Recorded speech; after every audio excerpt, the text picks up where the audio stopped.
Then said he, Unto what is the kingdom of God like? And whereunto shall I resemble it? Verse 13, 18. Now these words, the words of a man that lived 2,000 years ago. I've recently read a book, quite a controversial book, of the history of ages past, and where various passages have been obtained from records.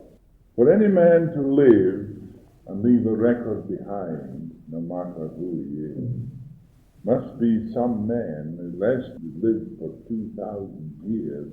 That record has lived for 2,000 years after he existed. I can say that man was truly a great man. And I know this from my own experience, that the words revealed, and no matter who wrote them, the words revealed as being said by this man, there are no truer words ever written nor spoken. And they contain the essence of truth to those who can understand them. And it does not matter very much. The human being is only the instrument. But it is that life, that intelligence, that is able to express itself through the human being, that gives color, that gives truth. A truth that can exist for 2,000 years and yet be new and fresh. And it is as fresh today as it was the very moment it was spoken, because these words are true. And it's only those who actually know the truth, at least they can see what the truth means. They can realize the importance of those words. Now, the majority of people take their conditioning to the Bible. As a matter of fact, I get many, many letters from people all over the world discussing the Bible. I have just about 3 or 4 letters this week asking why is it the Bible contradicts itself and all this sort of thing. So I write clearly, and I said the Bible was written by men. Moses was the leader of the Jews at that time. The history of Moses and the prophets were men who understood the tribes of Israel and had to treat them according to the development. Samuel was a great spiritualist. He had quite a number of visions. You go through the Bible and come to the New Testament then, and you will see there are certain Gospels, Matthew, Mark, Luke, and John. And you will see quite a number of discrepancies, if you like to look through these Gospels. And you will see how really true these discrepancies are. They are really discrepancies that, in fact, they do not coincide with one another. But these books were written by men. Some many years after Jesus died on the cross. And the Christian religion has been based upon this. But the Christian religion alone, the revealing of the truth that Jesus revealed, comes from ages past. The truth is the same. It was the same before Jesus was born. It was the same after you're dead and gone beyond this earth plane. It will be the same 1,000 years after this. It will be the same truth. But according to your conditioning, you have conditioned yourselves. Therefore you call the book a holy book. There are so many holy books in the world today that people do not know where they are. One holy book contradicts the other. You have the Mohammedans, the Quran, you have the Hindus, the Gita, and you have the Bible, and you have all these different books. But each of them contain the truth, certain particles of truth, but the truth really cannot be found in any book. But Jesus said, you search the Scriptures and you think you have found eternal life, you make a mistake. Everyone reads the Bible according to their own conditioning. Turn over the pages and say, now, that's what I want. According to their conditioning, they read the Bible and say, that relieves me now. I feel better after I've read it. Why? It is because you're conditioned, and you read the Bible and satisfies your conditioning. The fact is this: it does not matter who lives upon the earth at all, from a point of view of individuality or personality. It makes no difference. The truth will remain the truth, and that is what I want you to see. You may read books that will cause contradiction in your mind. You will read certain books that will cause various things to happen in your mind. Because why? Because you are conditioned. You have certain beliefs, certain standards you hold to, certain traditions that you must hold to. If anything disturbs these conditions, you throw it aside. You get a whirlwind in your mind. You are carried off your feet. Why? Because you are conditioned. Because you have no stability in yourself. You have none that particular step, realization of the truth that you are the living truth. Therefore, it is within yourself you find this truth, and not outside yourself. Remember this, that all religions, no matter what they are man-made. That is the truth. God never made a religion. God is beyond the personal self. God is life. God is life, and He is beyond any individuality. He's beyond any personality, because He's entirely impersonal. Therefore, the truth is not in your mind. What is in your mind is not truth. What is in your mind is an idea of truth, an image of truth, a belief of truth. And if your truth is in your mind, then you will be swept off your feet every time you read a book that contradicts your own conditioning. You must have that foundation of realization of your own livingness. That livingness that is beyond mind. A livingness that you cannot make an idea of. A livingness that you cannot make a belief of. A livingness that you only know is, but you do not know what it is. But the completeness and the silence of a mind that is freed from conditioning. In that silence, that livingness is revealed to you. That is God, and that is truth.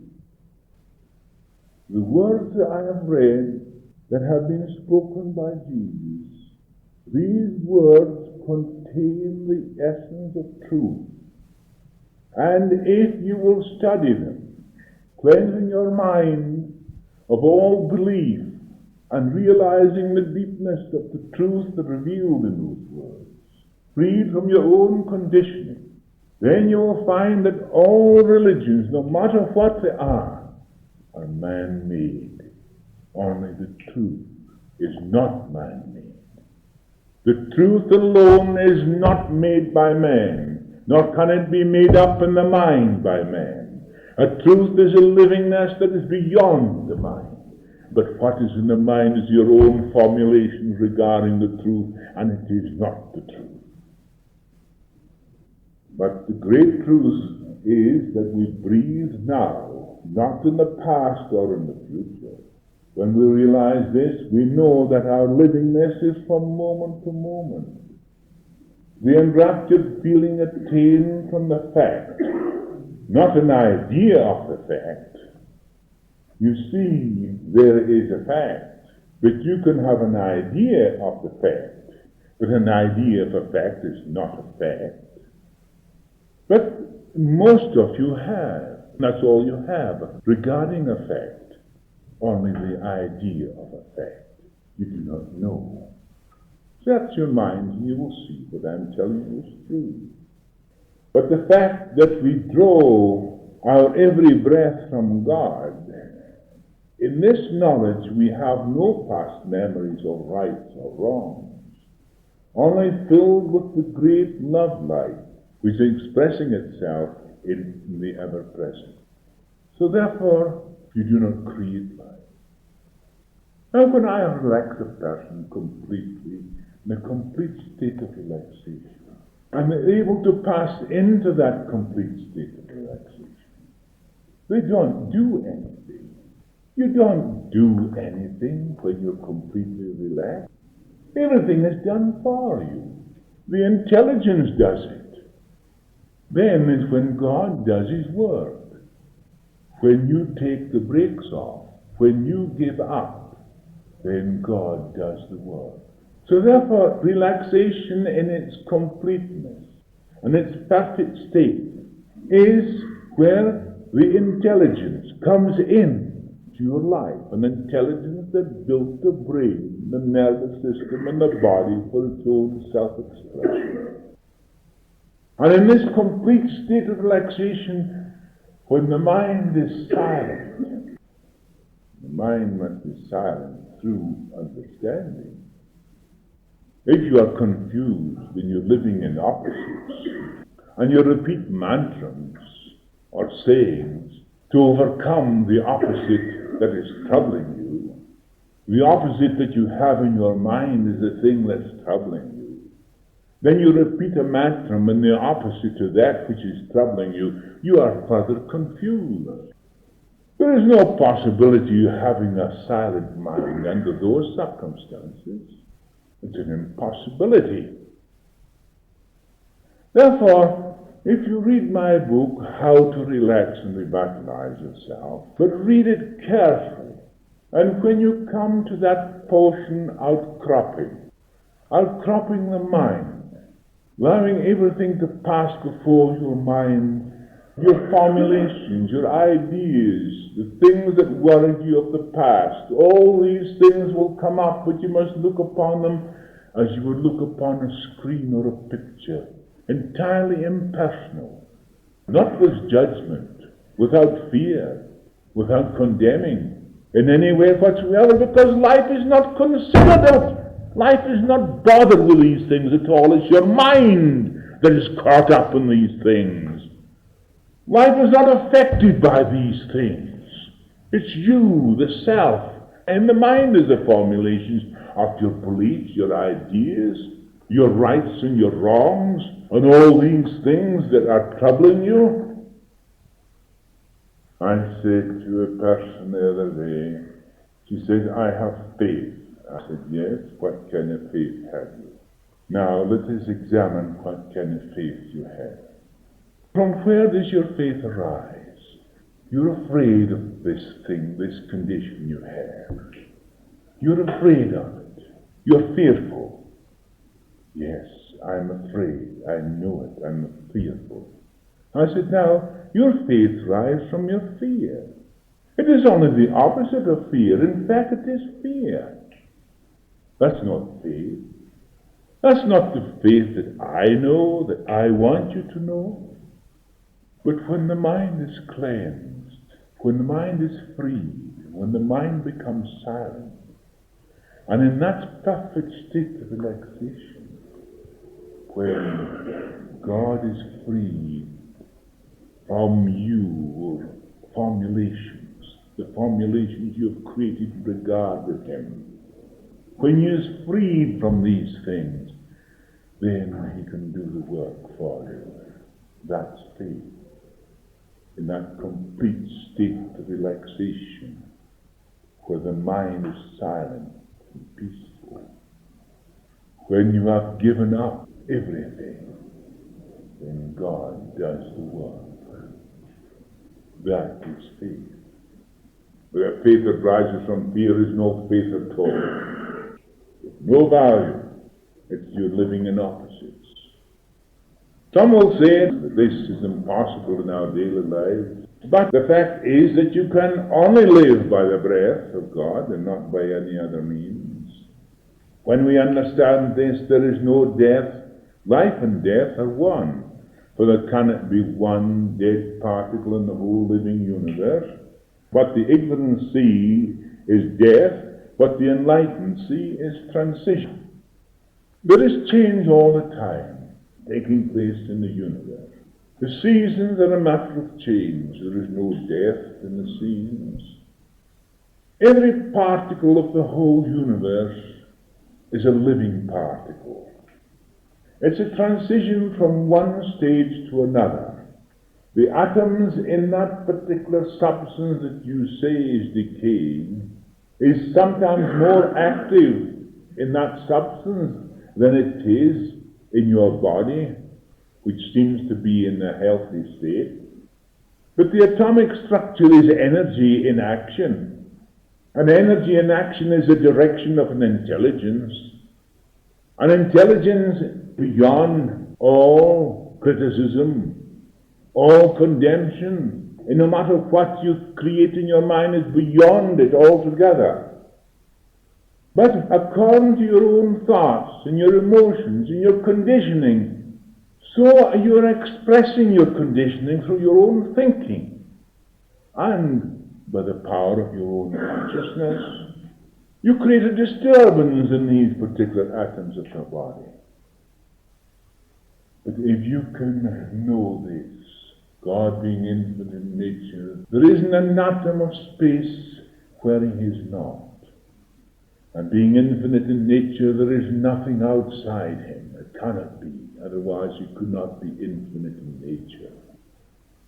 When the consciousness has grasped that, the consciousness being supreme, the consciousness being the power behind thinking, the consciousness being the only creative force you have, the consciousness is freed from your own conditioning, from your mind, from your beliefs, from your ideas, from your fears, and all the rest of the consciousness is freed. And when the consciousness is freed, then it is active and it's creative. In your mind, you are really reacting. You're not acting at all. You're only reacting. But reaction is not action. You may be sitting here and you may be listening. But how are you listening?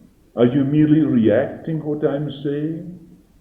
Or is there action taking place within you? Is there transformation taking place within? If you're merely reacting, you're wasting your time. But if there is action, if there's transformation taking place now, then you are being freed from your own conditioning. It is preventing the expression of life in its own eternity. If we would understand life, we must avoid the narrowness of conformity and free ourselves from the dictates of others, religious or otherwise, however learned they may be.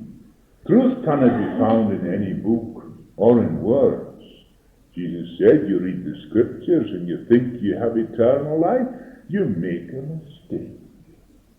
Truth can only be found when all these things of the mind are dissolved away. Then you will live by the breath of God moment to moment, with no past or future, giving expression to love, wisdom, the ever-present now. The only reality is love and affection. Search your minds and see how you're conditioned, how you are reacting, how you react to this person, that person, how you react tomorrow or today, how you react to the things at home, how you react to this and that, and you will soon see how you're conditioned. See how you react to your brother, your fellow man, this person, that person, how are you reacting to that person? See how you are reacting, and then you will know how you are conditioned. But if you do not know how you are conditioned, you will still be conditioned. And there is no freedom. Freedom comes when that conditioning is dissolved away. It is false anyhow. There's no existence in truth.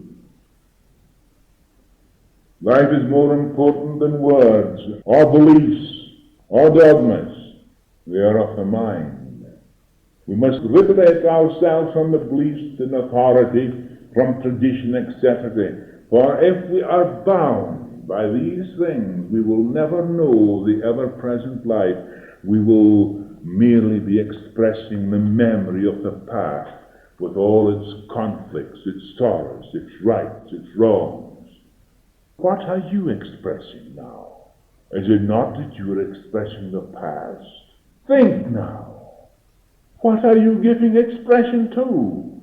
Is it not your memories of your rights and wrongs, the things that people did to you, so and so forth, and all the rest of it? I want my students to rise above all these things, to enter into that state of realization that the life itself is not affected by any of these things. Therefore, when you decondition yourselves, you can decondition every person else and see each and every one as a child of God. Then you have true relationship with one another. But you can only do it at the moment, living moment to moment. How can we express the love life in the now when our minds are burdened with the accumulation of the past? Answer that one. How can we express the ever-present if the past is hiding it? Are we not living in the prison of our own conditioning? And no matter what we think about God or what we say, we only create other ideas which help to build our prison walls. So our ideas of God will not help you in the slightest if you're living in that prison you have created by yourselves, because you'll merely bring the idea of God into your prison and you will not be free. An idea of God does not free. A belief in God does not free you. People who have a so-called belief in God all through the world today. People call for Allah, some call for Buddha, some call for Christ. But how is the world today? Has it benefited the world that these people call for these through those religions and pray? I think not. Why? Because they have not yet concerned their own conditioning and see what their own formulations and see how false they are to themselves and others. They are hiding the reality. The reality can express itself when there's a memory of right and wrong. Here we have in conferences everywhere. Just watch what I'm saying to you now. Nothing will come out of those conferences but confusion, distrust. Because everyone is conditioned. They go to these conferences conditioned by their own selfishness. Not until they understand how they are conditioned can man free himself. Man is free now, at this moment, because every moment is freedom. If the past blots out this moment, that past which conditions you blots out this moment of reality, you can never express that reality. You're only expressing your conditioning moment to moment and not expressing reality. What I am saying to you is not a new doctrine, nor am I forcing upon you any new or old authority, for this would be just another limitation. Only when we free ourselves from all these limitations can we free others by helping them to free themselves by discerning the false. Now this is not easy, for we have to question the things that we hold dear and precious. We have to doubt those things that we hold dear and precious. We have to doubt them. And only by doubting these things can you free yourselves from them. Because if you're caught up in a belief in them, then you're not free. I am the light. How can I say I am the light if I'm conditioned in some way whatsoever that's preventing the life from expressing itself?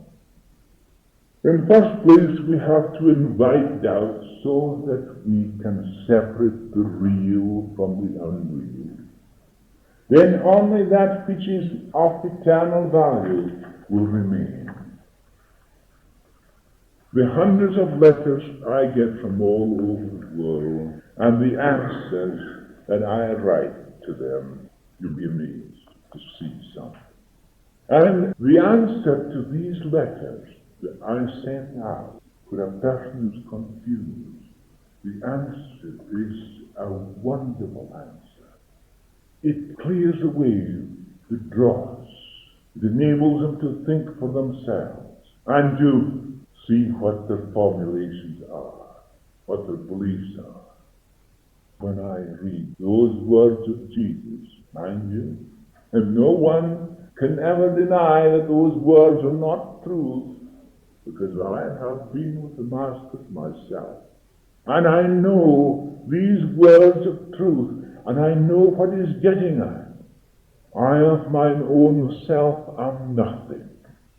And when you know yourself to be nothing, then reality begins to express itself.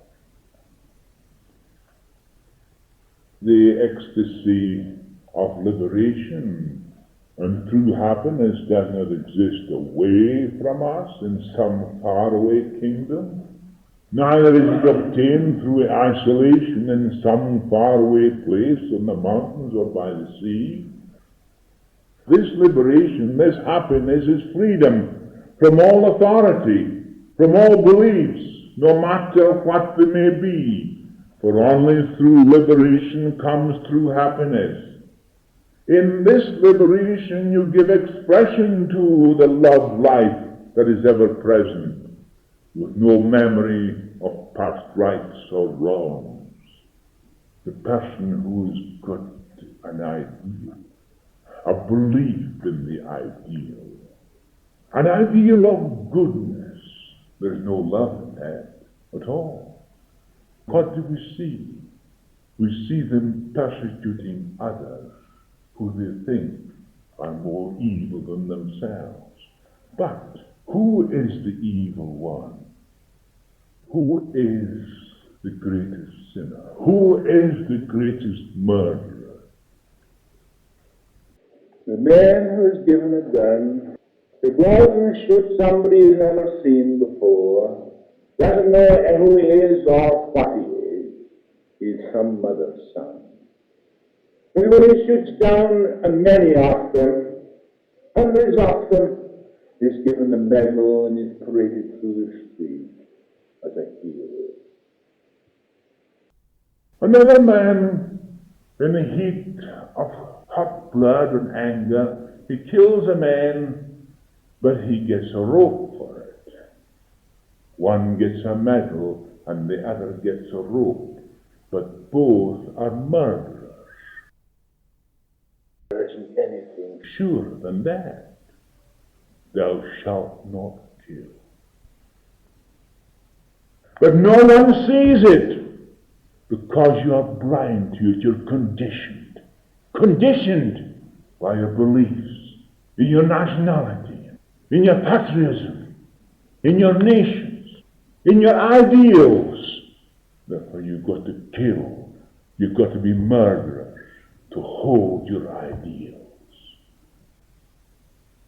I'm talking sense. Anyone can think, can see how really true it is. But if we realize what nationality was, if we realize what separation was, if we realize what an ideal was, what a belief is, what a separate religion is, we would see how we are separated. We'll see how we're antagonistic to one another. We will see how we kill one another. These things would fall away. The conditioning would pass. And man would see himself and his brother freed from conditioning. Then he has true relationship, and not till then there is no true relationship. till man is freed from his condition.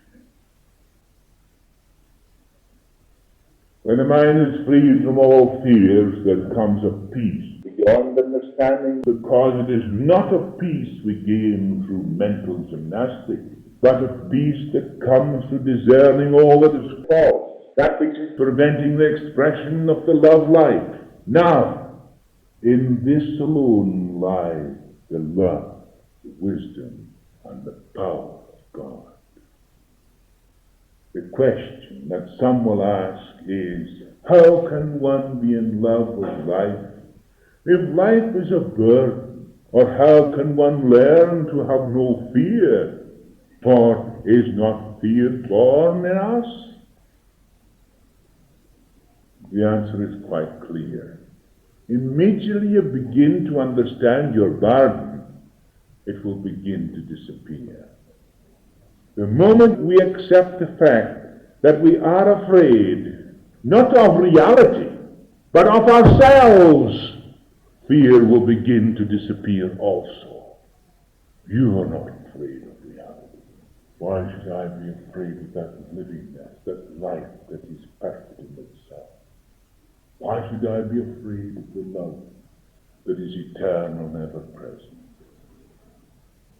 Only the self you're afraid of. You're afraid of the other self because you're conditioned. You're wondering what the other person will think about you. You're wondering what he's saying about you. And he's doing the same about you. He's thinking the same as you. But you don't know. You don't understand yourselves. Therefore, you don't understand the other fellow. You must understand yourself first. Then you'll understand other people. But when you understand yourself, you'll free yourself. Then you can free the other person because you can see how he is conditioned. Therefore, you'll not condemn. Neither will you criticize. If I say I have no burden, that I have no fear, I'm deceiving myself. And I'm caught up in the net of both my deception and my conditioning. So if I'm conditioned, I am afraid. I have fear. Because I'm conditioned. But if I know what my fear is and how it comes about, it will pass away. But as soon as I know myself and my burden and my fears, then they begin to disappear. Then only will I realize that which in itself has no fear, no burden, but is ever present. Oh, the freedom of that life. The don't care attitude you have towards the self. The don't care attitude you have towards the things, conditions, formulations, beliefs. You're not caught up in these things. The freedom of it is tremendous. It's a freedom of life where life begins to act and express itself freely. That was Jesus. That was the man Jesus, no matter what they said about him, whether they strung him up to a tree, they hanged him, or whatever they did to him. That was what he found. The pearl of great price. If we are not in love with life, we'll be in sorrow and conflict. That's true now, isn't it? If you're not in love with this life that is eternal, never present, you'll be in sorrow and conflict. You can't be anything else. To be in love with life is to live every moment of life. This frees us from the pains of the past, from the fear of the future. If I do not love life, I will wander into deep waters so that I will have to struggle. But when I understand myself, my struggling will cease. Struggling. This struggle, this continuous struggle. Oh, what a struggle. How I see the people who come to me, how they are struggling. How I would like to lift that struggle away from them, but their minds are closed. I've been very careful indeed how to approach them. I've got to ask them various questions to find how they are conditioned and what their beliefs are. For immediately I begin, if I poured cold water on their belief straight off the reel, it would be of no value. I couldn't do them any good. They'll close up like an oyster. I couldn't help them at all. I would lead a way in a way that enables them to think clearly first. And then they wake up to the fact themselves that their beliefs are but an idea. A belief. It is not a real thing. It's a mental thing. It's in the mind. No, the truth is life. The livingness of life. The mightiness of life. When I understand myself, the self will disappear. Then the self alone is the cause of my fears and my burdens. Jesus said, in other words, cast the burden upon me, my yoke is light and easy to bear. So we must cast the burden of the self before we continue in the ever-present love life, giving expression to it every moment. And this can only be done by being constantly aware every moment. Then I will love life as life loves me. I must love life in its entirety, because it is not divided. Jesus said, love your neighbor as yourself. I must do this to free myself from the past and from the future. To love God, I must love my neighbor first. The only way that you can love God is to express his nature to your neighbor.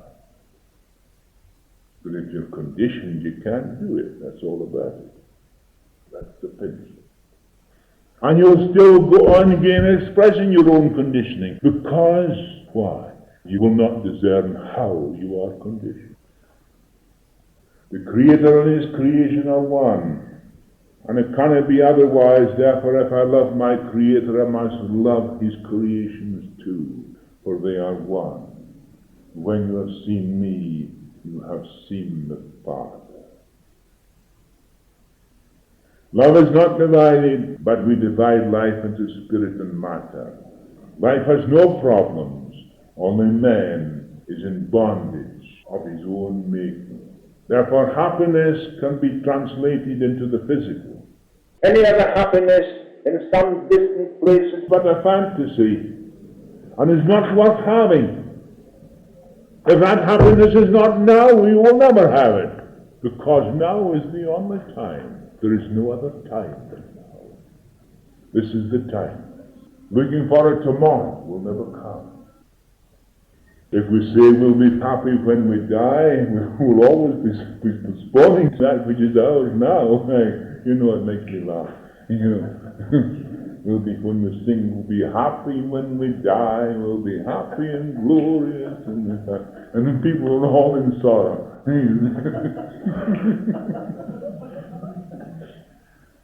Happiness through freedom can be achieved here and now in the activities of our daily life through understanding. Because we have divided spirit and matter, we imagine that spirit dwells in some far-off, unknown locality. And in this locality only can there be happiness. But this is truly ignorance of the ever-present life, love, now. Because that is ever-present. And there's nowhere where it is not. It is ever-present everywhere. When we get beyond these ideas and beliefs that hide the ever-present love life, we will know it to be now. And this being is our being now, not in some far distant time or place. For is this not denying the timeless, this ever-present reality? If this is properly understood, happiness can be attained immediately. If it is not immediate, then it's of no value to you. Tomorrow it makes no difference. You'll still have sorrow. You'll still have trouble because you'll still be conditioned. There is no happiness through conditioning. It is not by transcending the world that we can help the world, which is at present in bondage of our own making, as we have made the world what it is. As long as we as life is held in the bondage of ignorance, so will there be imperfection. Therefore, to neglect the material as we try to do, we will never solve the problems of the world, which is our problem, for we are the world. We are looking for some specific thing somewhere to come and solve the problems of the world that cannot be done because you are the problem. You and I are the problem. We are the problem. There's no other problem. And if you look into it properly, you will see there is no other problem. It would be useless for me to talk to you about happiness as you have no desire for happiness. You could never know affection if your heart did not respond to love. Neither would you understand if your heart did not ache. Neither can I give you a pill to swallow that could give you understanding. Because if your heart did not ache, you would never know what happiness would be. Neither would you understand what I am saying if your heart did not ache. But if you could no desire for happiness, it's useless for me to talk to you. But if you're in sorrow, if you're in difficulties, you do want happiness. You do want freedom. And in freedom there is happiness. And it is this freedom that I am trying to show you. You will never know sorrow unless you have suffered. It would be useless for me to try and teach you if you have not suffered. Freedom only comes through understanding, and understanding comes when you have a strong desire to discover life, when you are really suffering, really searching, when you are intelligently in revolt at limitation, not when you're in revolt at limitation, but intelligently revolt at limitation. Everyone is in revolt at limitation, but where does that get them? If you are content to stagnate in conformity and tradition and the like, you'll never know freedom, which is living in the ever-present love life and which is true happiness. Life is one, for we cannot divide life. There is nothing that can divide it. Can you tell me anything that can divide life?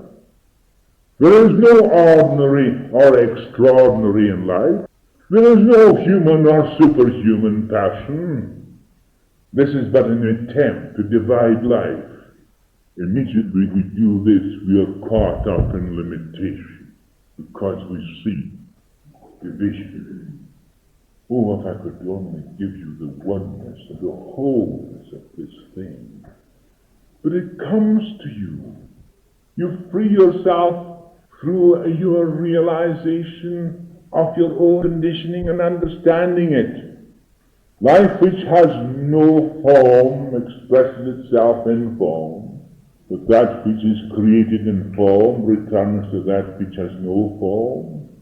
Life takes on form in order to function, but life is not limited by the form it creates.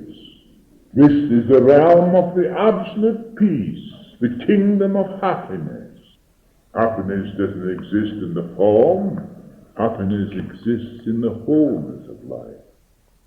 When you see separation, you are in limitation. The Creator and His creation are one. Yet He is not limited by His creation. Jesus said the flesh has no say in the matter. Neither it has, when you begin to understand. No truer word could the prophet have said. In other words, wisdom is greater than silver and gold, and that no treasure was like unto her. Science tells us that matter separated from energy does not exist. Energy is intelligence in action. There is but one substance underlying all form, and all form must be of that substance. Therefore, we are surely intelligent enough to realize that we cannot divide that which is manifesting and that which is manifested. Nor can we divide the inner from the outer, or the outer from the inner. Nor can we separate the visible from the invisible, nor can we separate cause from effect. They are one. When we understand this, we are free, and freedom is created without limitation. The Bible says God is all there is, and there is none other but He, and by Him and through Him all is created.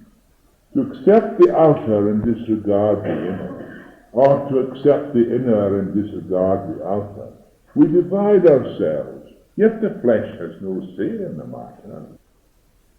How often have I told you life created the body for its own self-expression. It organized the atoms, the cells, the organs of the body for its own self-expression. Life organized everything for its own self-expression. Life itself is reality. Life is intelligence. That intelligence is expressing itself by forming the whole body to see, to hear, to feel, to all the senses. Yet there is a higher sense you have not yet realized, the sixth sense of man, which is a consciousness. The others are senses through which you obtain through your mind. You're feeling, you're touching, and you create ideas, images through the senses. But the sixth sense is beyond mind. It's an awareness. An awareness is of the consciousness, not of the mind. An awareness is of the consciousness. It is creating. You actually feel the creativeness. You feel the awareness. You don't feel anything in your mind. You don't feel an ideal in your mind. What you create in your mind, you don't feel it. You don't feel one of your senses. You don't feel these things in the way that you do when you are creative, when you are aware. Awareness is beyond mind. Aware. To remain in that state of awareness all the time, for days if you like. That awareness of reality. And only through awareness does reality manifest itself. Because you're living moment to moment. There is no past or future. There's a livingness that is now, moment to moment. Form alone is not reality. Reality is behind and within form and reality. That to attain the power of our creative faculty, we must not seek that which is form, but realize a life that is behind and in all form, and the cause of form, and there is your awareness. In life alone is awareness, and in nothing else. It can't be in your mind. Life is awareness.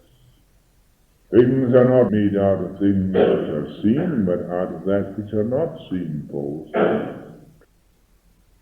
When this freedom is reached, we will rejoice that we are not merely physical, but spiritual.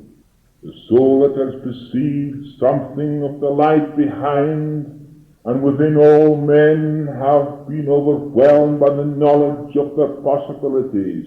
They have come to the understanding of the omnipresence that fills boundless space, knowing that nothing of the past or future but eternal present is the everlasting life, love, now. Not sometime in the future, not tomorrow, but only live now. Now, at this very moment. Can you realize it? Can you make it a complete awareness of it? The whole human race must eventually come to this understanding before the world's problems can be solved. And the scribe said unto him, Well, Master, thou hast said the truth, for there is but one God, and there is none other but He. And to love Him with all the heart, and with all the understanding, and with all the soul, and with all the strength, and to love his neighbor as himself is more than all the whole burnt offerings and sacrifices. And when Jesus saw that he answered discreetly, he said to him, Thou art not far from the kingdom of God. And no one after that goes to ask him any question. Benediction. O beloved one, in thee there is no division, no separation. When I discovered that thou didst create me within thyself, and thyself alone is my love life, I was free from all limitation. In this freedom I found true happiness, for I saw thee everywhere and was no longer afraid. In my mind arose the seed of separation through the desire for power of the self, which was the great illusion. In my ignorance of my true being, I pursued a state of isolation contrary to thy will. O beloved one, when thou sent thy Son into the world to reveal thy love life within man himself, man did not heed him, because man was caught up in the ignorance of thy ever-present love life. The words spoken through thy Son have penetrated my mind, and now all that hinders the expression of thy love life has faded away into nothingness. Now thy creative consciousness beams through me, for I know it is thee alone who worketh in me. O blessed Creator,